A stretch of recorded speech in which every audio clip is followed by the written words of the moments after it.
Bom dia, pessoal. Nesse vídeo a gente vai falar um pouquinho sobre as alterações cicatriciais que mais comumente acontecem, quer seja por cirurgias plásticas ou qualquer outro procedimento cirúrgico, assim como traumatismos, pequenas lesões que os pacientes possam encontrar durante a vida. Isso é um assunto importante porque, como eu já ressaltei em vídeos anteriores, toda cirurgia plástica ou qualquer outra cirurgia deixa uma cicatriz.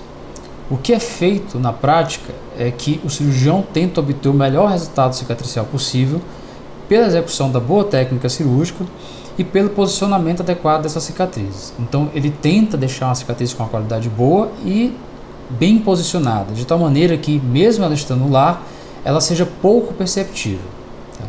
No entanto, nem sempre isso acontece. Às vezes as cicatrizes podem evoluir de maneira desfavorável, apresentando alterações que não são estéticas. É esse grupo de cicatrizes que aparecem com características diferentes do que se espera normalmente, a gente denomina de cicatrização inestética. Tá?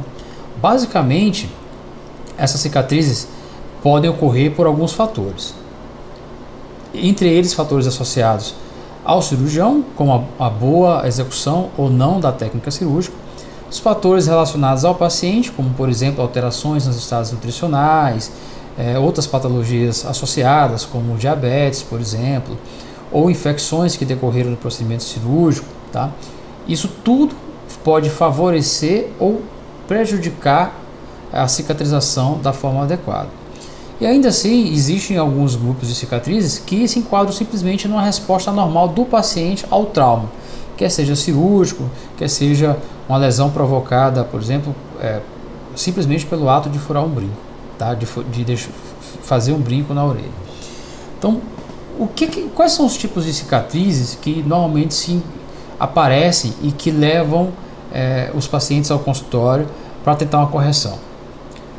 Hipertrofia da cicatriz, que significa que aquela cicatriz ficou de forma mais alta do que deveria ficar. Então, em vez da cicatriz ficar plana, como se espera, ela cresce um pouquinho e fica um pouco elevada.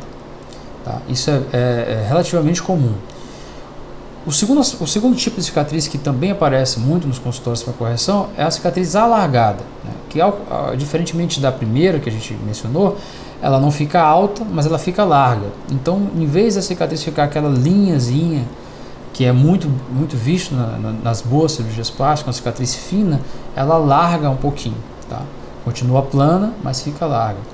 E por fim, a pior de todas, que é a cicatriz queloide, que é uma cicatriz que se estende tanto em largura quanto em volume, além da incisão cirúrgica. Tá?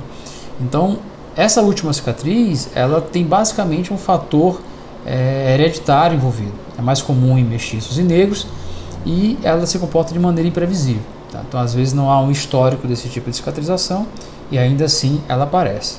Além das alterações descritas anteriormente, é possível ainda que nós tenhamos alterações da cor da cicatriz.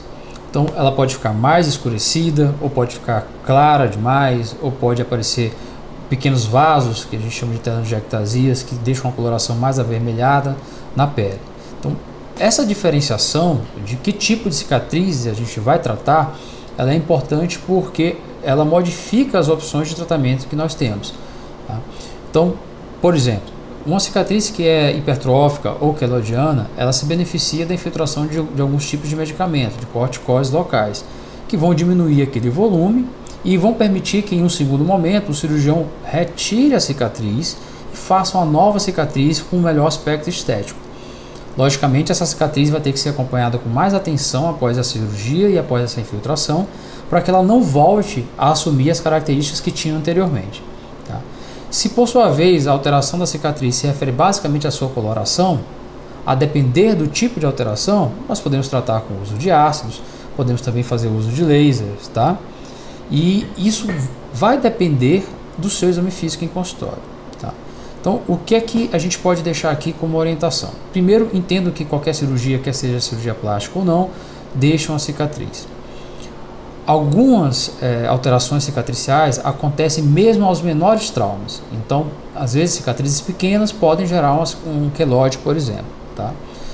é possível, de acordo com a sua avaliação no consultório, a gente ter uma ideia se a sua cicatrização tende a ser mais favorável ou não, a partir da avaliação do seu exame físico, da avaliação do seu estado nutricional, se você tem algumas patologias ou não, se alguém na família tem alteração nas cicatrizes. Então, de acordo com essa avaliação, a gente já consegue se antecipar ou pelo menos ficar atento a uma possível alteração no seu processo cicatricial, tá? E o mais importante é que, uma vez decidido fazer a correção da cicatriz, o seu acompanhamento com o cirurgião tem que ser o mais próximo possível, para que vocês possam em conjunto antecipar uma alteração que leve a uma cicatriz que novamente não fica de acordo com as questões estéticas que o paciente tentava obter, tá bom? Então, pessoal, por hoje é só. Mandem sugestões sobre temas que vocês gostariam que fossem discutidos aqui, sobre dúvidas, tá? E na medida do possível a gente vai gravando os vídeos e vai jogando para vocês aí na internet, para que vocês possam ter um pouco de esclarecimento sobre o mundo da cirurgia plástica. Um abraço a todos e até o próximo vídeo.